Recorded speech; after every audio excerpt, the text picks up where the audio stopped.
Hi friends, मैं आपका दोस्त हसमुख वाघेला, मोटिवेशनल स्पीकर और क्रिएटिव राइटर।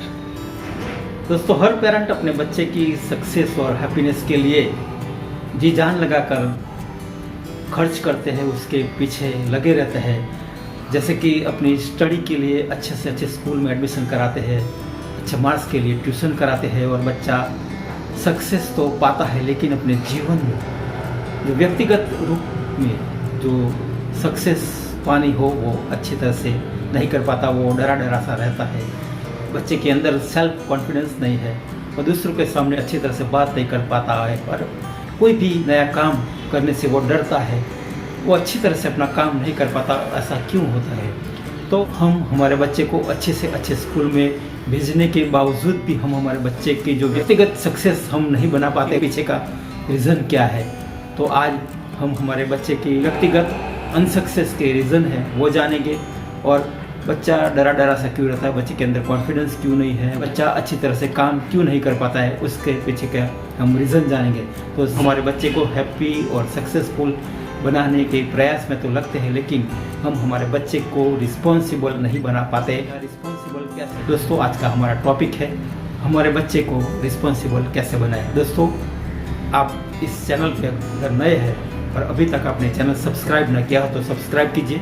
अगर ये वीडियो पसंद आए तो लाइक कीजिए, शेयर कीजिए। दोस्तों, बच्चा अपने आप को दूसरों बच्चों की तुलना में जब अनसक्सेस फील करता है तो उसके जिम्मेदार अपने पेरेंट को ठहराते हैं, अपने पेरेंट को मानते हैं। तो दोस्तों, क्या आप एज अ पेरेंट आपके बच्चे की अनसक्सेस के लिए, बच्चे की असफलता के लिए क्या आप जिम्मेदार है? क्या आप रिस्पॉन्सिबल है? एज ए पेरेंट आप आपके बच्चे के पीछे बहुत ही खर्च करते हैं। आपके बच्चे के सक्सेस के लिए आप अच्छे से स्कूल में उसे एडमिशन कराते हैं। बच्चे के अंदर कॉन्फिडेंस नहीं हो पाता, बच्चा अकेले में बात करने से डरता है, बच्चा डरा डरा सा रहता है। इसके पीछे का रीज़न क्या है? तो सबसे पहले हम रीज़न देखें तो एज ए पेरेंट जब बच्चा छोटा है तब हम ऐसा मानते हैं कि हमारा बच्चा अभी तो छोटा है, उसे कुछ रिस्पॉन्सिबिलिटी नहीं देनी चाहिए, कुछ काम नहीं करवाना चाहिए, जिसकी वजह से हम हमारे बच्चे को जो काम करना चाहते हैं तो तब हम रोकते हैं। इसकी वजह से बच्चा काम नहीं करता है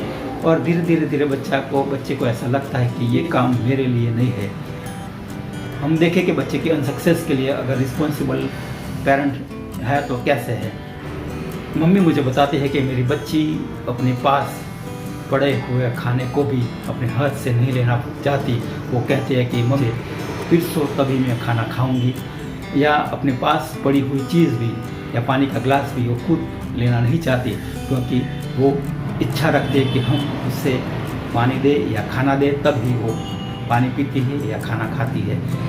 एक पेरेंट ऐसा चाहता है कि मेरा बेटा तो अभी छोटा है, मेरी बेटी तो अभी छोटी है, उससे और मेरे पास इतना सारा पैसा है, मेरे घर में नौकर चाकर है, तो हम हमारे बेटे को या बेटी को घर की रसोई का या घर की साफ़ सफाई का काम क्यों कराए। और इसकी वजह से वो अपने बेटे को या बेटी को अपने काम ही सौंपते हैं, तो बच्चा काम करना नहीं चाहता है और धीरे धीरे बच्चा बड़ा होने के बाद काम करने का बोझ आता है, तब वो उस परिस्थिति से भागना चाहता है, वो परिस्थिति से दूर रहना चाहता है, वो परिस्थिति को हैंडल नहीं कर पाता और वो अपने आप में कॉन्फिडेंस नहीं पाता, वो सुनमुन सा रहता है। वो इस तरह से बच्चे के अंदर जो कॉन्फिडेंस होना चाहिए, बच्चे के अंदर जो जुनून होना चाहिए, बच्चे के अंदर जो सेटिस्फैक्शन होना चाहिए, एक पर्सनालिटी होनी चाहिए, वो अच्छी तरह से निखर के बाहर नहीं आती है। तो उसके पीछे का रीज़न अगर माने तो सिर्फ और सिर्फ अपने पेरेंट होते हैं कि जो बचपन में बच्चे को काम नहीं सौंपते हैं या उससे करवाना नहीं चाहते हैं, जिसकी वजह से बच्चा टीन एजर्स में आने के बाद वो काम करने से दूर भागता है। बच्चा बचपन में काम से तो दूर भागता है, लेकिन अगर पेरेंट उसे सौंपेगा नहीं और बच्चे को उस करवाने के लिए फोर्स नहीं करेगा तो बच्चा वो काम करने के लिए तैयार नहीं होगा। जिसकी वजह से बच्चा टीनेजर्स के बाद अपनी युवावस्था में भी वो अच्छी तरह से अपना काम नहीं कर पाता, वो दूसरों पे डिपेंड रहना चाहता है, दूसरों पे आधारित रहना चाहता है। और इस तरह से जब इस फास्ट युग में जब हस्बैंड और वाइफ दोनों को काम करने की आवश्यकता होती है, उसी वक्त अगर आपके बच्चे को कुछ काम नहीं आता हो तब बच्चा बहुत ही परेशान रहता है। हमारे बच्चे के अंदर कॉन्फिडेंस हो, बच्चा अपने आप से एक अच्छा सा लीडर हो, अपने बच्चा अच्छी तरह से अपनी बात दूसरों के सामने पेश कर सकता हो, अकेले में कोई भी काम करने से न डरता हो। ऐसा क्या करे कि जिसकी वजह से हमारा बच्चा एक अच्छा सा इंसान बने, अच्छा सा नागरिक बने और अपने एजुकेशन के साथ एक पर्सनालिटी के रूप में, एक अच्छे से व्यक्ति के रूप में वो पेश आए। तो आइए हम देखते हैं कि हम हमारे बच्चे को कैसे रिस्पॉन्सिबिलिटी सिखाए, बच्चे को कैसे रिस्पॉन्सिबल बनाए और कैसे बच्चे को एक अच्छा सा नागरिक बनाए। तो सबसे पहले रिजॉइस विथ सेल्फ वर्क, यानी कि जब आपका बच्चा छोटा होता है तब अगर आप बच्चे को कुछ काम के लिए प्रेरित करते हो, बच्चे को कुछ काम सौंपते हो, तो बच्चा काम करने के लिए राजी होगा। शुरुआत में तो बच्चा कुछ काम करने के लिए तैयार नहीं होता है, लेकिन अगर आप उसे प्रेरित करते हो, बच्चे के साथ आप भी जुड़ते हो और छोटे छोटे काम अगर आप सौंपते हो जिससे बच्चा काम करने से प्रेरित होगा, तो वो अपने घर की सफाई में या अपने किचन में मदद करने में या दूसरे घर के छोटे छोटे काम में अगर वो अपनी रिस्पॉन्सिबिलिटी आपके साथ काम करने से जुड़ता है, तो वो धीरे धीरे एक हैबिट सी हो जाएगी और बच्चा धीरे धीरे वो काम करना सीखेगा। और वो टीनेजर्स के बाद या युवा अवस्था में भी छोटा हो या बड़ा हो, कोई भी काम हो, लेकिन वो अच्छी तरह से अपना काम कर पाएगा। तो हम हमारे बच्चे को रिस्पॉन्सिबल बनाने के लिए सबसे पहले हम हमारे बच्चे को कुछ न कुछ काम सौंपें। बच्चा अगर ना कहे तब भी हम हमारे बच्चे को कुछ न कुछ ऐसा काम सौंपें और वो काम हम बच्चे के साथ करें, बच्चे के साथ एक एंटरटेनमेंट के साथ, डांस के साथ, सॉन्ग के साथ, एक एन्जॉयमेंट के साथ हम हमारे बच्चे के साथ हम काम करेंगे, तो बच्चा दौड़ा दौड़ा खुशी खुशी हमारा वो काम करना चाहेगा। और इसकी वजह से जब बच्चा बड़ा होगा तब भी वो अपना काम करने से प्रेरित होगा, काम करने से दूर नहीं भागेगा, वो काम को अवॉइड नहीं करेगा। और छोटा हो या बड़ा हो काम, कोई भी काम हो, लेकिन वो अच्छी तरह से कर पाएगा। सेकंड थिंग है रिन्यू ऑफ वैल्यू एडिशन।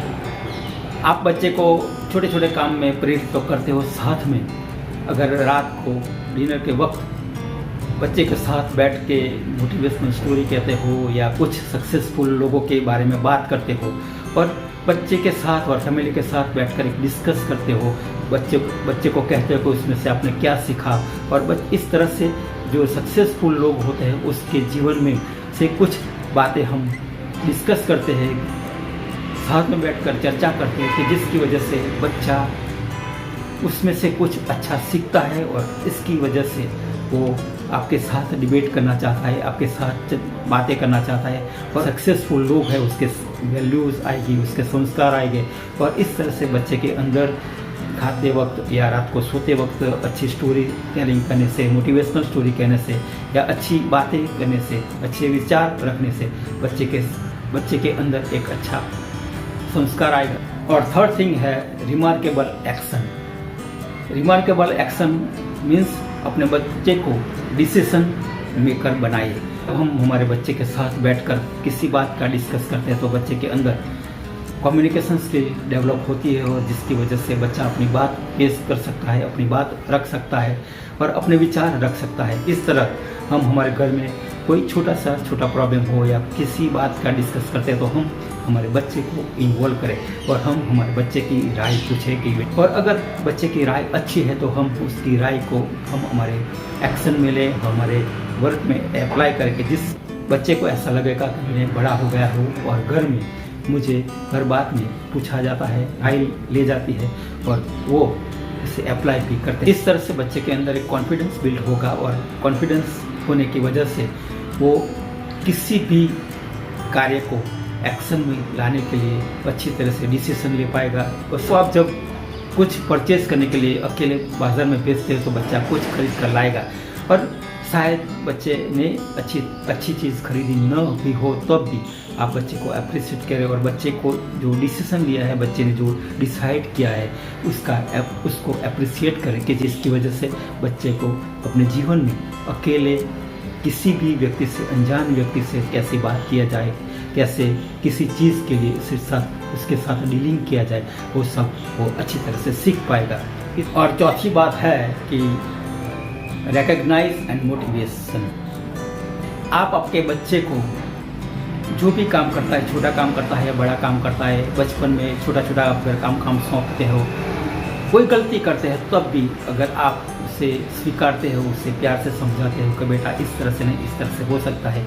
अगर बच्चा बड़ा होता है, वो अकेले बाज़ार में कुछ चीज़ खरीदने लेके जाता है और कुछ गलती करता है, तब भी आप उसे रिकग्नाइज़ करेंगे, उससे अप्रिशिएट करेंगे, उसके काम को अप्रिशिएट करेंगे, उसे मोटिवेट करेंगे कि बेटा आपने अच्छा काम किया। इस तरह से जब आप बच्चे को रिकग्नाइज़ करेंगे, उससे मोटिवेट करेंगे, तो बच्चे के अंदर एक कॉन्फिडेंस बिल्ड होगा। और अगर कोई अच्छा सा काम हो तो आप अगर उसे कुछ गिफ्ट भी दे, कुछ इनाम भी दे, जिसकी वजह से बच्चे को एक सेटिस्फेक्शन मिलता है, उसे अप्रिसिएशन मिलता है।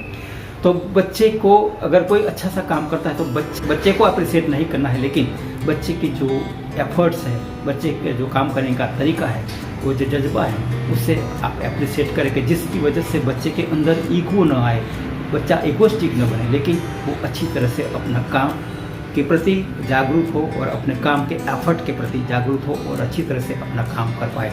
तो हम हमारे बच्चे को एक अच्छा सा इंसान बनाने के लिए, अच्छे सा नागरिक बनाने के लिए बच्चे को मोटिवेशन और रिकग्नाइज की बहुत ही ज़रूरत है। वो बच्चा अगर कोई गलती करता है तो उसे स्वीकारे, उसे डांटे नहीं, धमकाए नहीं, उसे प्यार से समझाए। इस तरह से बचपन से जब बच्चा कोई गलती करता है तो उसे अप्रिशिएट करे। इस तरह से बच्चा धीरे धीरे वो अपना अप्रिसिएशन के कारण, अपने रिकग्निशन के कारण वो अपने आप को एक अच्छा सा इंसान मानने लगेगा। और बच्चा टीन एजेस में आने के बाद भी वो हर काम अच्छी तरह से करना सीखेगा। तो हम हमारे बच्चे को एक अच्छा सा इंसान बनाने के लिए, अच्छे से नागरिक बनाने के लिए, सक्सेसफुल इंसान बनाने के लिए हम हमारे बच्चे के जो एजुकेशन के पीछे खर्च करते हैं, लेकिन जो इम्पोर्टेंट थिंग है कि व्यक्ति की पर्सनैलिटी, जो बच्चे को जो रिस्पॉन्सिबिलिटी देनी चाहिए, जो रिस्पॉन्सिबल बनाना चाहिए, इसके पीछे हम ध्यान नहीं देते या हम उसे अवॉइड करते, जिसके बच्चे के अंदर जो कॉन्फिडेंस होना चाहिए, जो सेटिस्फैक्शन होना चाहिए, जो बच्चे के अंदर एक सेल्फ एस्टीम होना चाहिए, जो नहीं हो पाता, जिसकी वजह से बच्चा अनसक्सेस फील करता है। तो हम हमारे बच्चे को सक्सेसफुल बनाने के लिए हमें हैप्पी और सक्सेसफुल के साथ हम बच्चे को रिस्पॉन्सिबल भी बनाएं। और बच्चे को रिस्पॉन्सिबल बनाने के लिए हम बच्चे को जो हमने 4 स्टेप बताए हैं, वो उस टिप्स में से आप कौन सी टिप्स यूज़ करोगे, आप उसे कमेंट बॉक्स में लिखें। दोस्तों, ये वीडियो कैसा लगा उसके बारे में कमेंट बॉक्स में लिखें, और अगर ये वीडियो पसंद आए तो लाइक कीजिए, शेयर कीजिए। दोस्तों, अभी तक आपने चैनल सब्सक्राइब ना किया हो तो सब्सक्राइब कीजिए। दोस्तों, फिर मिलेंगे ऐसे ही नई सोच के साथ, विचार के साथ। आप हेल्थी रहे, हैप्पी रहे और आपका बच्चा अच्छा सा रिस्पॉन्सिबल व्यक्ति बने, ऐसी शुभकामना के साथ। Thank you very much.